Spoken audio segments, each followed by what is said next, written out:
अभी ऐसी कोई बात ही नहीं हुई गांव में। और मतलब ये है कि और मतलब ये है कि वो देते हैं उनको साथ में, मतलब चढ़वाते हैं बारात। हाँ, पूरे गांव में बारात चढ़ाते हैं, लेकिन यहाँ कोई ऐसा मसला था ही नहीं। ये तो बस उसी वक्त नमाज के वक्त में और कोरोना के चलते हुए जो ये चल रहा था लॉकडाउन, उसके चलते हुए ये बात कही गई, नहीं तो कोई मतलब ही नहीं था कि ऐसी कोई झगड़े का। ये बीजेपी माइंडेड कुछ लोगों का प्री प्लान है। वो लोग चाहते हैं कि 2022 में हमारे पास कोई मुद्दा नहीं है चुनाव लड़ने के लिए, हिंदू मुस्लिम को लड़ा करके हम एक एजेंडा खड़ा कर लें और चुनाव में खड़े हो जाएं। क्योंकि 5 साल तक उन्होंने विकास की कोई बात नहीं करी, कोई एजुकेशन की बात नहीं करी, कोई अस्पताल नहीं बनवाया, इसलिए किसानों की कोई बात नहीं करी, इसलिए उनके पास में 2022 में कोई मुद्दा नहीं लड़ने के लिए। वो चाहते हैं कि हिंदू मुस्लिम राइट कराएं और शासन दोबारा से हासिल करें।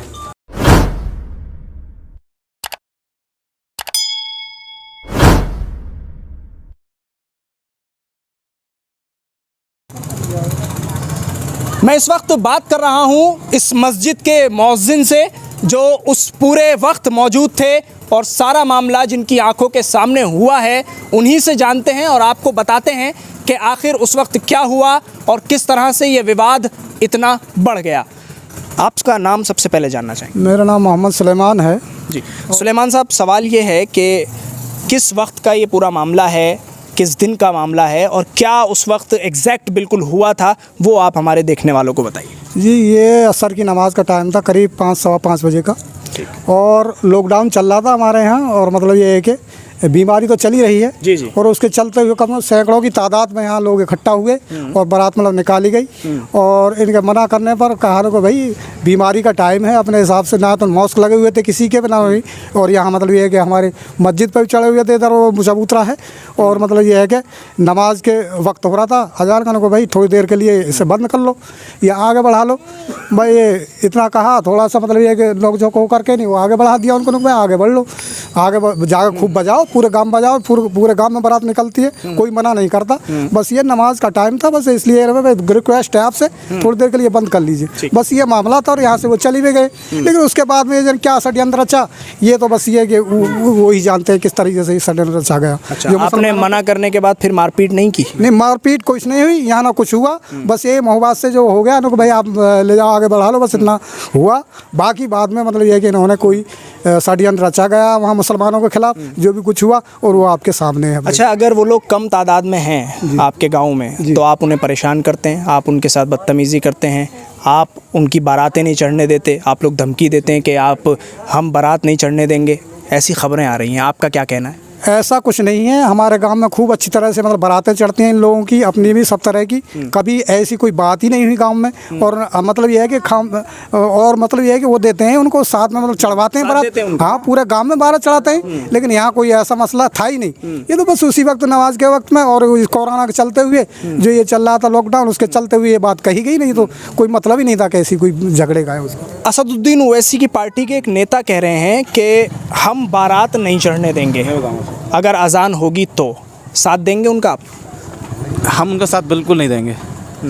असदुद्दीन पार्टी के नेता एक नाजिम अली हैं, उन्होंने भी कोई बयान दिया है, ना ही हम उसको जानते हैं, ना ही पहचानते हैं, ना ही हमारे गांव में आया है।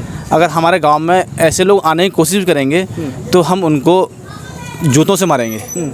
ऐसे ही लोग इस देश का माहौल ख़राब करते हैं। साध्वी प्रज्ञा भी आने को कह रही हैं आपके गाँव में? वो मेरे प्रशासन से रिक्वेस्ट है कि साध्वी प्रज्ञा हो, नाजिम अली हो या ऐसे जो भी लोग हैं उनको गांव में घुसने ही नहीं दिया जाए। वो ऐसे लोग आकर गांव का माहौल ख़राब कर देंगे। मेरी प्रशासन से ये बहुत ज़्यादा रिक्वेस्ट है कि ऐसे लोगों को बाहर ही रोक दिया जाए और ऐसे लोगों को अंदर आने नहीं दिया जाए। माहौल तो आपके गांव का अभी भी ख़राब हो रहा है, कौन सा अभी माहौल अच्छा है? आज से पहले इस तरह का कुछ हुआ था? नहीं, अब से पहले ऐसा कोई माहौल नहीं हुआ, ना ख़राब हुआ, ना लड़ाई हुई, ना दंगा हुआ किसी तरह का, और सभी प्यार से रहते हैं यहाँ। और कोई ऐसी बात नहीं है, सब मिल करके हिंदू मुसलमान, कोई ऐसी कोई परेशानी नहीं है यहाँ पर, सब तरह से प्यार मोहब्बत से रहते हैं बारात में या किस में बैठना उठना आपस में।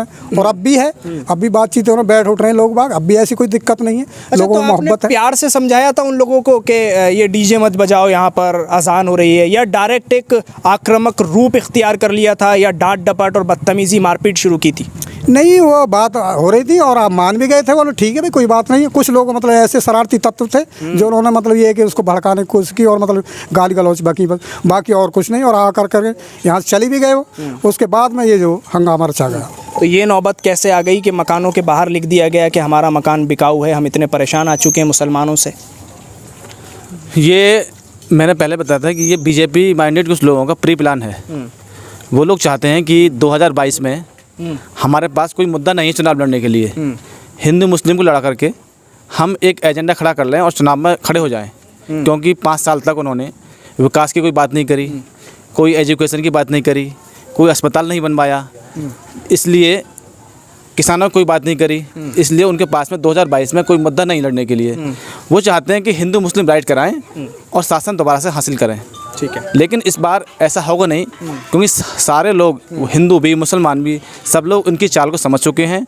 और नूरपुर में भी ये लोग प्री प्लान, इनका ये मुद्दा था, ये षड्यंत्र इन्होंने रचा है कि यहाँ एक मुद्दा मिल जाए। और जाटव समाज के लोगों को भड़काया है और उनसे ये कहा कि आप अपने मकानों पर ये लिख दीजिए कि हमको यहाँ से भगाया जा रहा है, यहाँ से आप पलायन का नाम लिखिए, अपने घरों पे लिखिए। जबकि ऐसा बिल्कुल सरासर गलत है और झूठ है।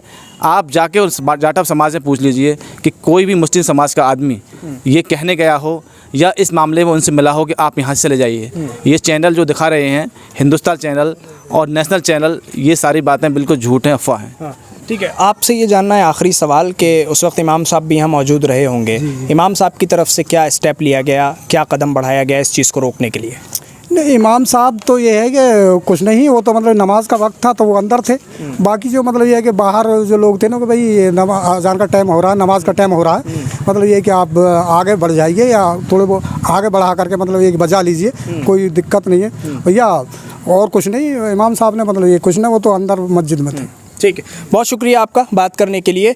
तो ये इस मस्जिद के मौज़िन हैं जिनका साफ तौर पर कहना है कि पहले प्यार से समझाया भी गया, उनसे रिक्वेस्ट भी की गई और जब वो लोग मान गए तो उसके कुछ ही लम्हे के बाद कुछ शरारती तत्वों ने इस पूरे माहौल को बिगाड़ने की कोशिश की और उस माहौल को बिगाड़ने का नतीजा ये हुआ कि आज पूरे देश में ये खबर चला दी गई कि नूरपुर के जो मुसलमान हैं वो यहाँ के जो कम आबादी वाले लोग हैं, यानी जो हिंदू लोग हैं, जाटव समाज के लोग हैं, उनको परेशान करते हैं, उन पर जुल्म करते हैं।